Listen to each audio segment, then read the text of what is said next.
Before we get started, if you haven't heard, friend of the channel, Devin Tracy, aka Atheism is Unstoppable, after 2 long years, has gotten his YouTube channel restored. He filed an appeal, he won the appeal, 2 years later, over 2 years later, and now he's back up on YouTube. So if you've missed his videos or whatever, go subscribe to his channel. It will be linked in the description. Also, I'm on Rumble, I'm on Odyssey, I'm on Apple, I'm on Spotify, all over, all different platforms, all linked in the description. Please check it out. But without further ado, let's get into today's video. So over the past couple of months, I have been giving the Young Turks credit where deserved in their flip on crime. I've talked about how they have moved against the progressives, and I'm all here for it. Anytime somebody moves closer to my position, this is what I said, I'm happy that they've moved closer to my position. But the thing is, that's really not true. The thing is, that's not something that I genuinely believe, because you know what really bothers me more than anything?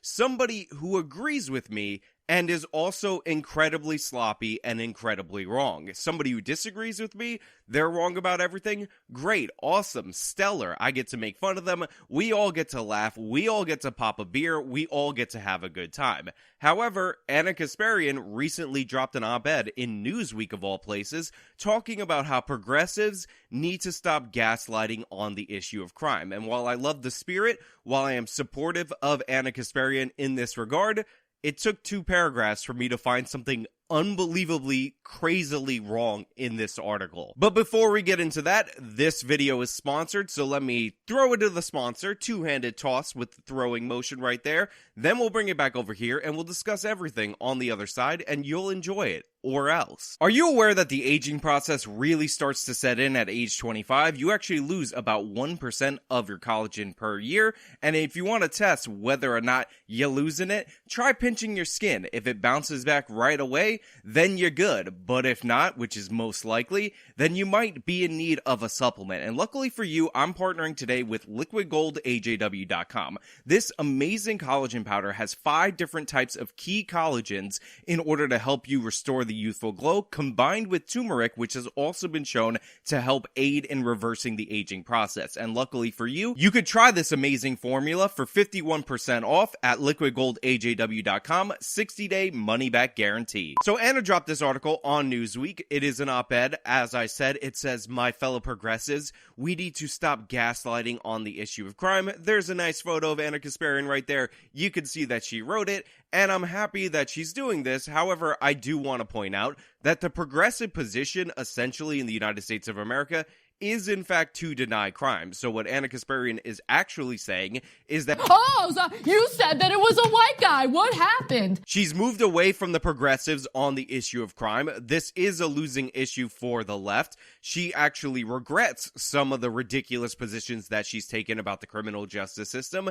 However, she can't accept that she's breaking with the progressive mold, so she's trying to reel you guys in on the practical argument, even though, as we talk about a lot of times in terms of policy, it really isn't about practicalities or anything like that. It's about emotions. People feel like the criminal justice system is evil, bad, and racist. Therefore, they're going to be against it, and some of them are going to embrace stupid slogans like defund the police or abolish the police. So Ana is going to try to make a logical appeal to people who are responding illogically, which is kind of ridiculous considering Ana responds illogically to all the criminal justice stories, and they helped fuel the fire that she's now trying to get out. Oh, so you said that it was a white guy. What happened? So she starts off by saying, "It's been breathtaking to watch the same Democrats who spent more than 2 years ordering Americans to trust COVID-related data turn around and reject statistics showing a clear rise in violent crime.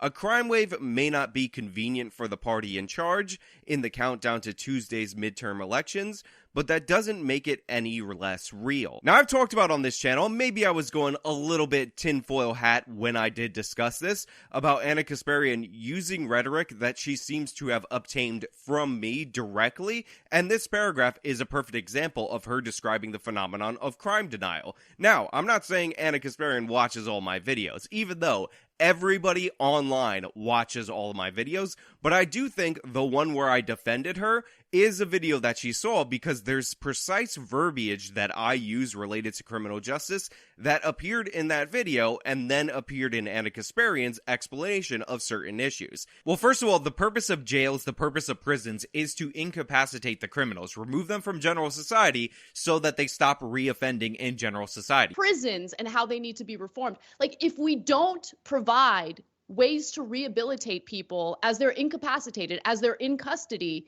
again, it doesn't matter how long they serve behind bars. If the environment in which they're being held turns them into hardened criminals, well, then that's not a justice system. That's not helping anyone.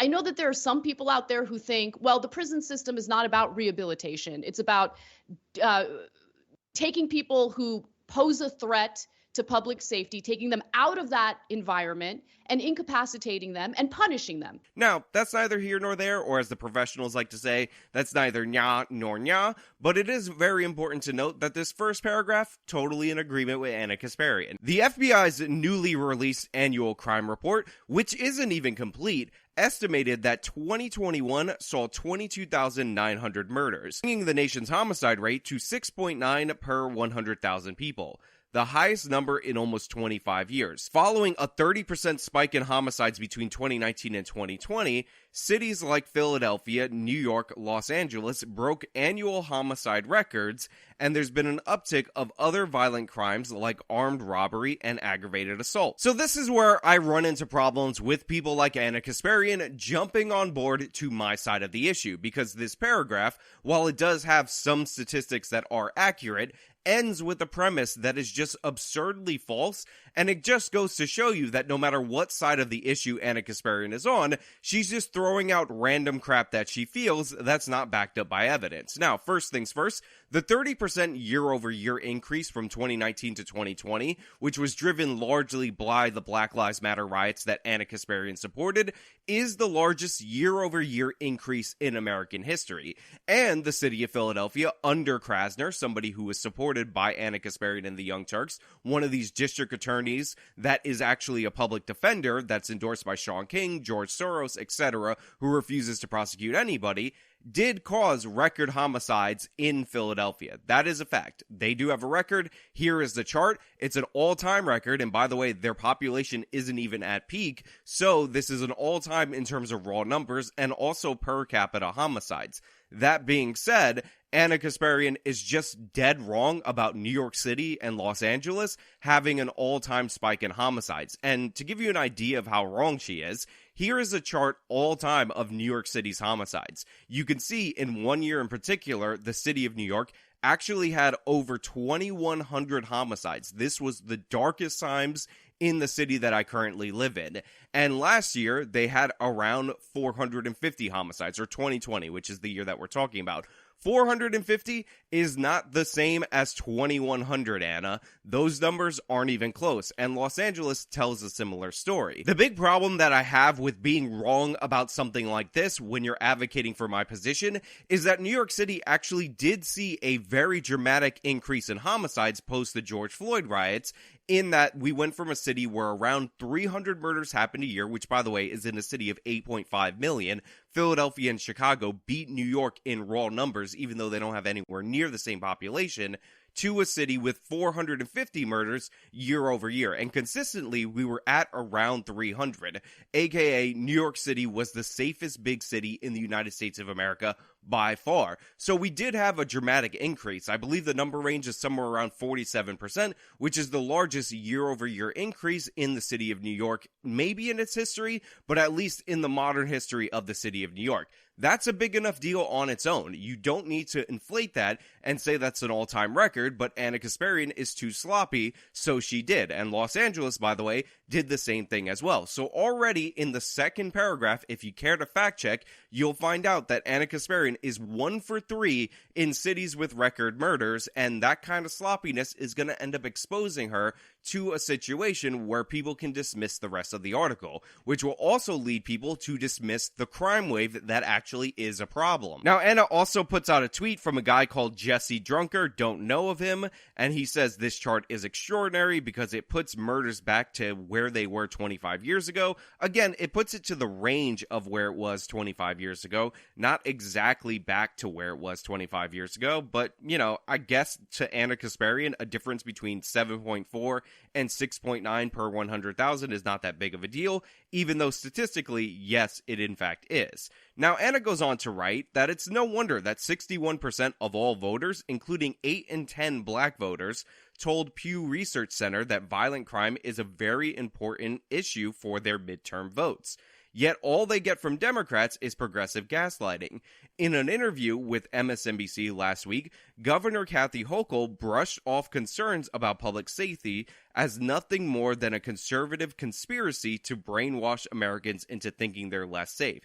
Is Governor Hochul under the impression that black voters feel less safe because they're watching Fox News all day? Now, we've talked about that interview multiple different times on the channel. I played the clip where she said that it's a conspiracy. It was on Al Sharpton's program. I'll play that clip for you so you have some context for it. Reverend Al, these are master manipulators. They have this conspiracy going all across America to try and convince people that in democratic states they're not as safe. Well, guess what? They're also not only election deniers, they're data deniers. The data shows that shootings and murders are down in our state by 15%, even in New York City, down 20% on Long Island, where Lee Zeldin comes from. And hopefully right now, the legend of Zeldin has won the election because this video will be premiering after Election Day, and I am $3,700 richer, not $600 poorer, because I did bet money on the election in the prediction market. Now, if I'm wrong and she did end up winning, this is your time right now to gloat in the comments. Please leave your messages about how I was dead wrong and I shouldn't have tried because there was nothing for me to believe in ever, and we should never invest or have faith or support any causes we believe in because we will always be horribly disappointed, much like how I feel about this article that Ana Kasparian wrote where she turned her position to agree with me, but yet I am horribly and shamefully disappointed in the way that she's presenting this information. Now, Ana goes on to say that major crimes, with the exception of murder, are up in New York City this year, police data show. A 33% jump in robberies, a 58% rise in grand larceny, and a 31% increase in shooting incident. Now, again, Ana Kasparian's lack of ability to understand context is really betraying her at this time, because you can claim that major crimes are up in New York City, except for murders, but in reality, that's not true. Just because murders are slightly down year over year doesn't mean that we don't have a way higher baseline due to the 47% increase in homicides. If New York City, before Kathy Hochul, before criminal justice reform like bail reform, raised the age, less is more, and all these pieces of legislation that she stands by to this day that are making crime worse, were around 300 or under 300 each and every year, and then they jumped to 450, them going down to 445 is not really a decrease, it's an increase, it's just a slight decrease in the new baseline. So Ana, you really need to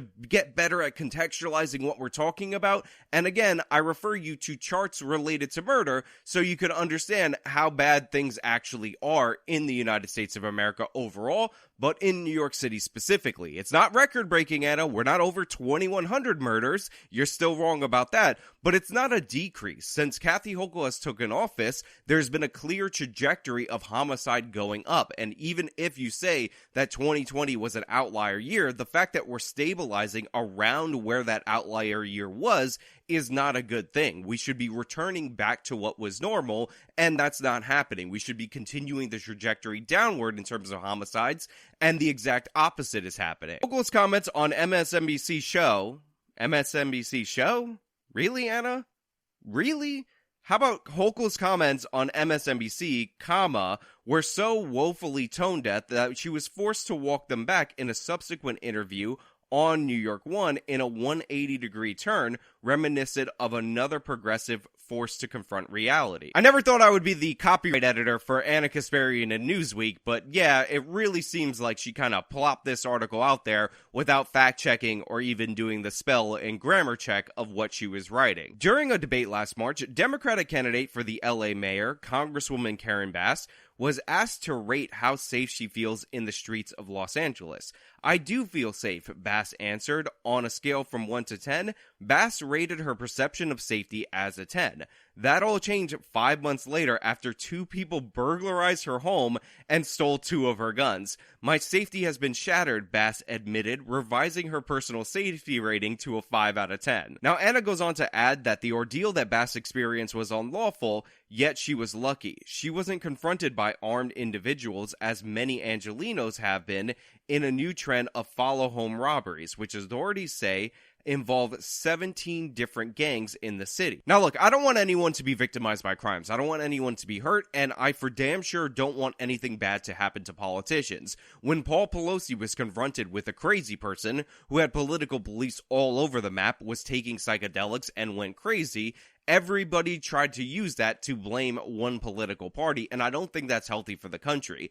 However, it is quite interesting that both in the mayoral race and in the New York gubernatorial race, we're seeing the consequences of woke criminal justice policy, yet the example that Ana Kasparian went with was the example that Bass faced to show her hypocrisy, rather than the shooting that occurred in front of Zeldin's house, which, by the way, if those of you who thought that that was staged somehow, that gang shooting, they actually arrested a suspect with the footage that Zeldin turned over to the police. It just goes to show you that a lot of these local politicians, and both of these people are members of Congress as they're running for other offices, are not safe from the policies that are in effect because they just don't have that level of security. But even though I definitely don't want that to happen, and I don't approve of people cheering this on, it is kind of funny that Karen Bass, somebody who is in full crime denial mode, somebody who is going to continue these terrible woke criminal justice policies, is facing the consequences of the policies that she's advocating for. Again, got no praise for it, got no support for it. I don't think we should even talk like that, but there is a level of irony there, in the same way, but in kind of the opposite direction, as Lee Zeldin being attacked while talking about bail reform in a speech, and then his attacker being released same day without any bail. Also, what kind of bothers me here is that Ana doesn't tie this to any particular policy, because the state of California has committed to reducing the prison population. The district attorney, who Ana Kasparian has actually been against, Garcon, doesn't prosecute people for thefts, for burglaries. So obviously gangs have gotten into this because the consequences of this misbehavior are so low, and the success rate goes through the roof as the LAPD gets overwhelmed. They also had their budget cut, and the funding gets restored pretty quickly, but when the climate changes around policing and officers retire and you cut recruiting classes, it's not like restoring the funding back to normal makes those cops magically materialize. It's not like when you have a district attorney like Garcon who isn't charging the people that are arrested, that doesn't demoralize the police. So just returning the dollar number exactly where it was is not necessarily going to heal the situation, especially when all the other mechanisms of demoralization are still in place in terms of policing. But Ana doesn't really address any of that. She just tries to go on to her pitch, because in reality, a lot of this is practical. A lot of this is she has to experience it. She has to go through LA and see how dirty and scummy and disgusting it is, and she might personally be afraid. But a lot of this is electorally toxic, and Ana Kasparian is recognizing that it's electorally toxic right now. As a progressive myself, it's been frustrating to see members of my political group drop the ball. Poll after poll shows crime is one of voters' top concerns this election. Yet, much like Governor Kathy Hochul, Rep. Bass, progressive activists and politicians have downplayed the crime wave, blaming right-wing fear-mongering and conservative media for voters' concern about public safety. Prominent civil rights attorney Alec Karkastianis Baratheon regularly smears reporters as propagandists for simply reporting on crime statistics. Karkapakapaka is the founder of the nonprofit Civil Rights Corps that employs as its treasurer the former San Francisco District Attorney Chesa Boudin, who was evicted from office earlier this year by voters sick of his soft-on-crime approach. As homicides were exploding in many parts of the country in summer of 2021, Karkapakapaka argued that what constitutes crime is being determined by people who have a lot of power and money. It's so hilarious to see Ana Kasparian, of all people, call this out, because Ana Kasparian likes to play this Marxist working class versus the elites kind of game, and now she's coming up against somebody who's using that same cookie-cutter, dumb explanation in order to explain away homicides, and Anna's not tolerating it, yet she doesn't incorporate that mindset into the way that she talks about other issues, because she's not smart enough to see that they're basically branches of the same tree. But the tweets from this person are absolutely hilarious, and Anna includes them in this article, meaning that she was able to find tweets from 2021, but not able to do grammar checks or statistic checks, thus leaving her vulnerable to attacks by the very same progressives she calls out. Thread. You're going to hear a lot about how cops need more resources because crime is surging in the next few months. It's propaganda, and here's how you can respond. First, what constitutes crime, which is in quotes by the way, is determined by people who have a lot of power and money. And then in his first quote tweet, it says, a few thoughts about crime. The concept of crime is created and manipulated by people who have power. Throughout U.S. history, powerful people have defined crime in ways that benefit wealthy people and white people. So according to this other buffoon, crime is just what wealthy white people define crime as. And I don't know if you know this, white people are clearly and obviously racist, and wealthy people clearly and obviously hate the poor. So if you're kind of anti-racist but also anti-rich oligarchy, then what you need to do is embrace the increasing levels of homicides that are going on in your community. This is absurd and stupid in every possible way. And it's also important to note that this is incredibly unhelpful to people who are poor and to a lot of minorities. Not all minorities. Some minority groups have lower rates of violent crime than the general population, than white people as a demographic.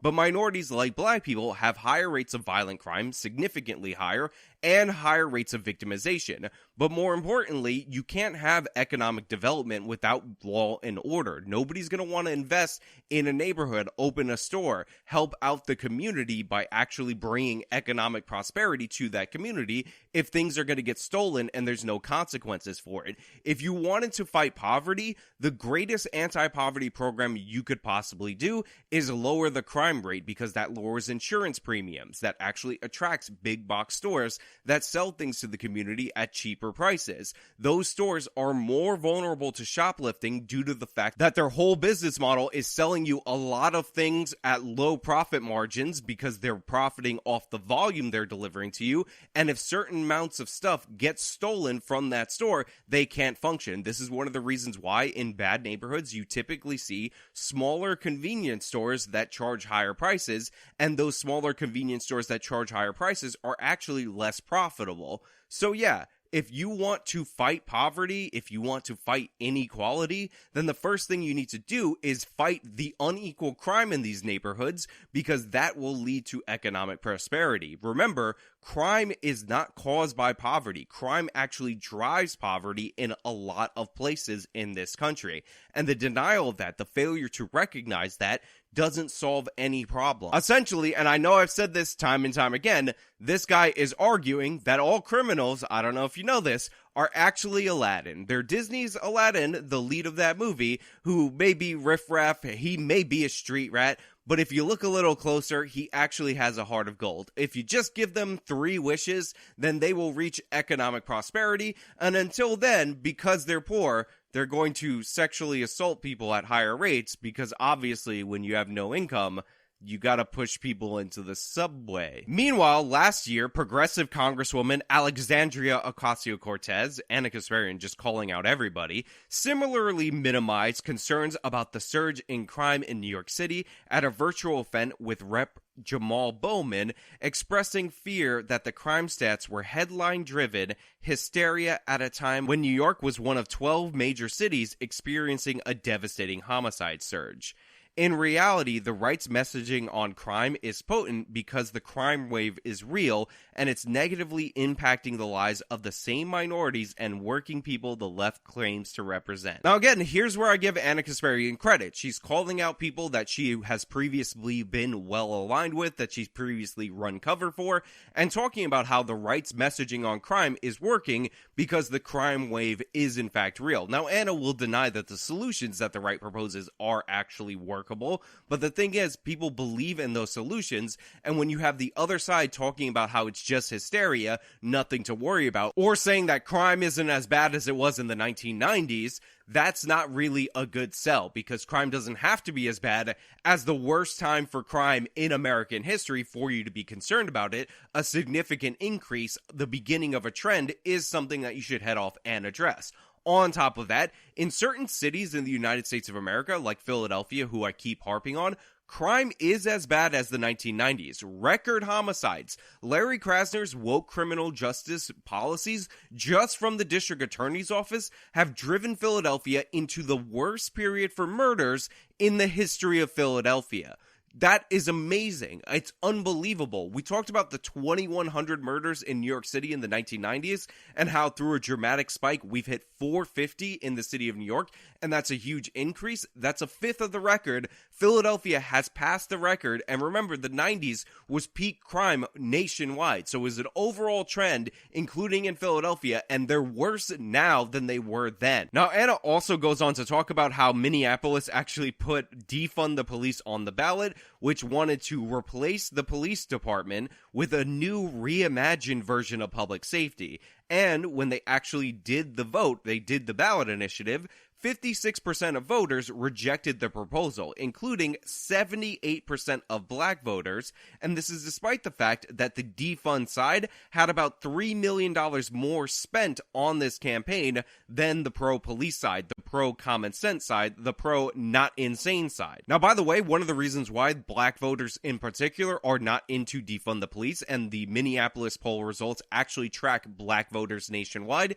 is because they feel the brunt of the homicide increase, because they're the ones committing the majority of the homicides, and you kill people that live in the same areas as you, so they're also being victimized. We have FBI statistics that show that 12% of the population, which is the current black population according to the census, are responsible for 60+% of the homicides, a new record. So the homicide spike has occurred in black neighborhoods in particular, which is where the police were pulled back from, because guess what? The police actually do have a deterrent effect on crime. And Minneapolis, by the way, which is where the death of George Floyd happened, where this hysteria started, where this poison on our nation actually originated from, has record homicides as well. So they're worse than the 1990s as well. That is the result of Black Lives Matter. That is the result of pretending that the police are white supremacists. That is ground zero, and the reason why is because you have a cowardly mayor who looks like a discount, weaker version of Trudeau,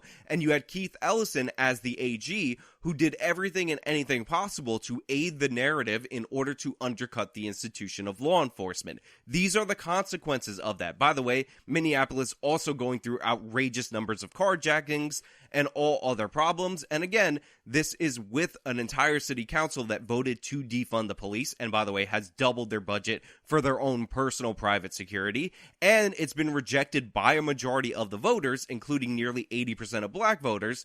But we're all supposed to be like, oh, no big deal, we gotta move forward. These people just don't know. Copaganda, which by the way, anybody who uses the term copaganda should actually be criminalized. That's the one speech crime I'm on board for. It's not funny, it's not clever, it's lame as hell. And of course, hysteria related to the record numbers of homicides that they are seeing in Minneapolis. Now, Ana also cites a survey from the Kaiser Family Foundation, which by the way, Kaiser has nothing to do with Kaiser Insurance. A lot of people get mad at me when I cite them in terms of their healthcare polling. They do a good job on polling, and they found that only 17% of black voters supported decreasing police departments' funding in their area. And nearly double that amount, 34%, said that they support increasing the police budget, but most of them just wanted to keep the funding the same. So we have polling that shows time and time again that about 80% of black voters either want the police funding increased or they want it kept the same, while only 30% of Democratic white voters want to increase the funding or keep it the same. So what we have here are situations where white progressives like Ana Kasparian, college-educated people, a lot of them are women, by the way, let's be honest about who we're talking about, want to cut the funding of the police in order to save the blacks, and all the black people, or the overwhelming majority of them, 8 and 10, 4 and 5, however you want to break it down, don't want that to happen. And the reason why is because these wealthy white progressives don't live anywhere near the epicenters of crime. They've long moved out of that neighborhood, and they're bored with their prosperity, so they decide to fill their time with white guilt. So what we're seeing is white guilt actually leading to the deaths of minorities as these white progressives push and push and push to cut the funding of the police departments, which in a lot of cases are the only things that are holding these communities together. Remember, we have about 20,000 murders in the United States of America, 22,000 according to Ana Kasparian. 60% of them are committed by black people. So we end up in a situation where somewhere there's about 60 to 55% of the victims of those homicides are in fact black people, and white progressives who don't really have to experience this, who didn't really experience the large spike in homicides, are trying to pull back the police departments in order to save the 9 unarmed black people per year that are shot in the United States of America across the whole country. You have places hitting record murders, but white progressives in the United States of America, like Ana Kasparian up until 8 minutes ago, are like, you know what? Don't deploy the cops, because remember, 9 unarmed people get shot in the United States of America a year. 9 unarmed black people, and we gotta fight that evil white racism. Now, we talked about, by the way, how these 9 unarmed black people that are shot in the United States of America a year include people that don't have a gun, but they go for the cop's gun, include people who are driving a vehicle at the cop. So a lot of them are people who are actively trying to arm themselves or trying to kill the officer with another type of weapon, which is not technically considered a weapon in certain circumstances, according to the Washington Post, like a vehicle. So we're really letting all these murders occur, according to white progressives, in order to save like 3 unarmed black people that still may have been shot justifiably every single year in the United States of America. I've seen the crime wave and the police shortage play out firsthand in Los Angeles, a city where I was born and raised and still live today. Yet when I vocalize my own concerns about crimes, my fellow progressives gaslight me and demand I reject what I've seen with my own eyes. I've been told repeatedly that it's all in my head, even after I was sexually assaulted by a stranger in my neighborhood earlier this year. Now, I was wondering what the spark point was for Ana Kasparian to flip on crime, and it appears that this is the incident. Ana Kasparian, according to her own words, was walking her dog in her own neighborhood when a stranger, possibly homeless, but that's just my speculation, it's weird that it's not included here, grabbed her as she was bending over to pick up her dog's waist and started aggressively thrusting at her. So Ana Kasparian is attacked in the streets in her own neighborhood, and then you start to understand why she's starting to pivot on this issue, because it's all fun and games to be in favor of criminal justice reform until you are greeted with the vicious consequences of it. And honestly, I'm sorry to Ana Kasparian that she had to go through that. It's not okay, it's not acceptable, it's not deserved because she took political positions. We don't want to live in a society where these crimes can go unpunished. I would be interested into however much she wants to explain this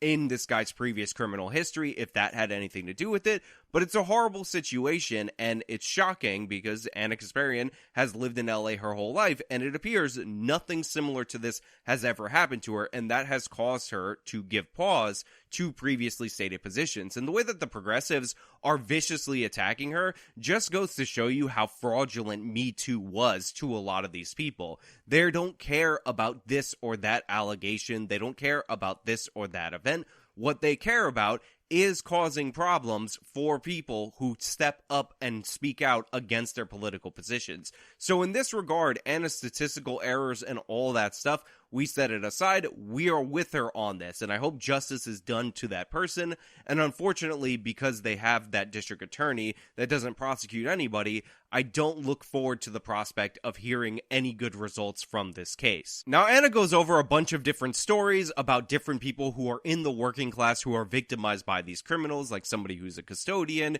She talks about the Park Slope incident where the dog was beaten to death, which, by the way, the woman ended up having to track down the person who beat her dog dog to death, and then she was beaten again by this person because nobody was going to pursue charges against this person because he was just a homeless person. So I guess he's entitled to attack women in the park and beat their dogs to death. So he ended up assaulting her again, re-traumatizing her. And a lot of this, except for the Marxist-infused rhetoric, is all to the good, and I'm on board with it, and I understand it. So even though Ana Kasparian definitely sloppy at certain points in this article, and we can have fun, she's on the right track enough that if we just get some corrections on the statistics, punch up the accuracy of this, she could actually be a decent advocate for those people who are victimized by criminals. But hey, those are just my thoughts. Let me know your thoughts down in the comments below. If you like this video, show them by leaving a like, subscribe for more content, follow me on all my social medias, support me via the support links in the description box of this video. Full link to the article is in the description box as well. This has been me talking about Ana Kasparian's anti-crime article. Till next time.